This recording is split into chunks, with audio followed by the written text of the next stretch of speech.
I got to switch gears for a moment because I have to ask, you're not new to having your own spinoff. We've watched you and your family for many years now, so you're kind of used to this, and they've all been wildly successful and fun to see. But did you watch Portia's Family Matters? And do you think that spinoff may have reflected well on her and her family in the way that she wanted it to reflect her and her family? I need your honest, shady opinion here. Oh, you said your honest, shady opinion. Okay, so I thought the show was a great show, meaning it was good TV. It may not have been a great look for her. Now, it wasn't a good look for her. It didn't show her in the best light, but the show was a good show. Like, I was tuned in. Yes. I was like, ooh. Every week. Yeah. Every week. So, the funny thing, even though Portia and I have gone through a lot of ups and downs, I think we have a lot of similarities in the way, like how we are with our family. And, we do have a very interesting family. She does and we both have that similar thing. So we're both from Atlanta. So I guess it's that Atlanta flavor. Yeah, that's right. Yeah. It may not have been the best look though for her. So do you think she'll return to the Real Housewives of Atlanta?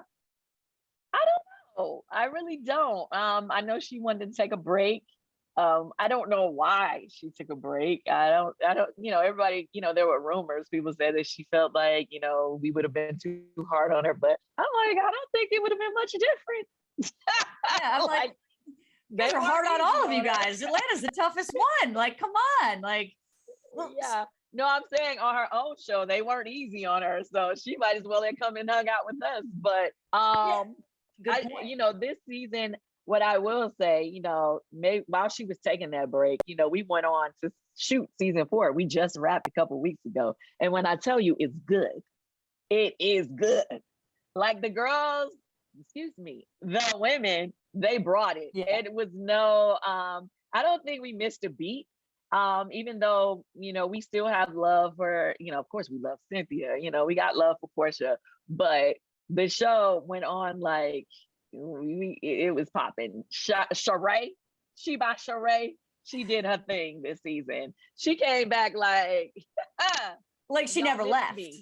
She never left, honey. And she was like, oh, I know y'all miss me. Let me give you what you need. That's how she was giving it this season. She was very transparent in her relationship with Tyrone that we've been waiting to hear. What is he? Who is this Tyrone? We finally get to see him. It's so much going on. Yeah, she by Shereé. What happened with that? We finally find out. Marlo, she got the peach. Man, she deservedly so. She deserves that. Yeah, she deserves it. I was the main one rooting for her, but then she got on here flipping the script on me this season. I was like, okay, girl, like, we had a moment that wasn't so great. I'm just gonna give you a heads up. You don't have to wait to see it, but it wasn't so great. I don't know how they're gonna edit it because the language. We were going crazy on each other.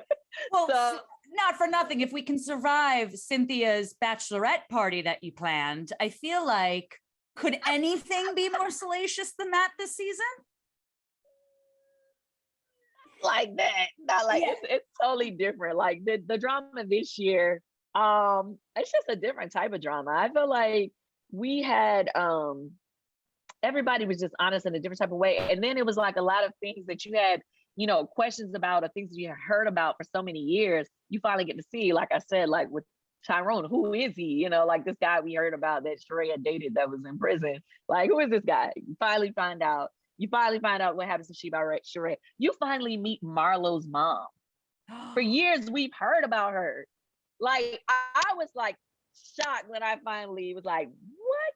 Like, because for years she's talked about her relationship with her mother. So to be able to finally get to see it for ourselves, I just feel like this year brings so much, so many answers to so many unanswered questions for so many years, or, so many like, well, what is this person like? Who is this like? What is going, like, we get to see it finally. Wow. So this is actually going to bring back some like historical context to the Real Housewives. Yes. Very like, OG. Well, yeah. Shereé's back. Marlo has a peach. We're meeting Tyrone. We're meeting Marlo's mom. She by Shereé spring, summer, fall release. What's your rating for this season on a scale of 1 to 10? 10 being the most explosive thing ever, and 1 being the most boring thing ever. I'll give us a good 9. Good 9. Like, we ain't gonna ruin anybody's life this year, like how we tried to some years ago. So, but I give you, it's a strong 9 because from beginning to end, there are different things happening. Then, we got our newbie, Sonia Richardson. She's a Olympic gold medalist. She's bringing her own flavor this year. Drew is coming back. And when I tell you, she tried to comfort the girls this year. First of all, she upgraded that look, honey. And she just upgraded everything she had going on. She was like, y'all not coming for me this year, but they came for her. They still was coming for her, but she was ready this year. Did she improve her wig game from last year? Because I knew that was a big thing. She definitely stepped it up, right? I was like, the whole look, everything. She was like, oh yeah, they're not gonna try me like they did before. It's like this year she came back ready. She came locked and loaded. She knew what she was going into this year. And you know what? Well, you'll see what I'm talking about later. She's the queen of props. Remember how Kenyon used to always bring a prop to everything? A scepter and something. Yeah. Receipts, yeah. Drew is the new queen of props. I'm so excited for this, Kandi. So excited. This is amazing. This is an amazing recap. I can't wait for it to premiere. Pivoting for a moment, because we touched on Cynthia a little bit earlier as someone who also, though, competed on Celebrity Big Brother. So you know what it's like to be in that hell of a house with no communication on the outside world. Were you able to catch Cynthia on this season of Celebrity Big Brother? I did. Well, as a matter of fact, I saw Cynthia last night while I was in New York, but I love Cynthia, but she basically kind of like stumbled her way through that whole season. Like, I was like, girl, it was the moves in the air that she made. And I was like, what were you thinking? Yeah. But she made it to the end. She made it past me because I was top 4 and she was top 3. So yeah, we both made it to the last day, but they did her top 3.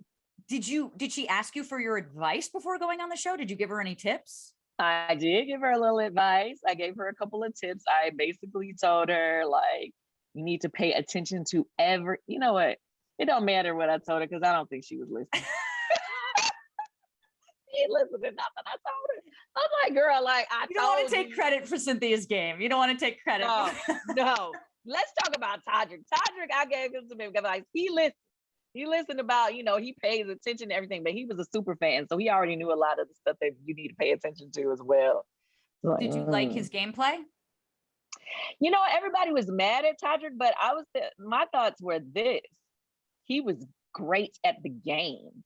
Like, he's not supposed to let you win. He's supposed to try to talk you into things that you're not supposed to be doing because he's trying to win. He's not trying to be your bestie. Like, he's trying to win the game. The people he was loyal to Misha. Yeah. And they made it all the way to the end together. So that's what you have to like. That was the person he made his teammate. They were loyal to each other all the way to the end. Everybody else, he treated them as he treated them. He was nice to Cynthia, but everybody else.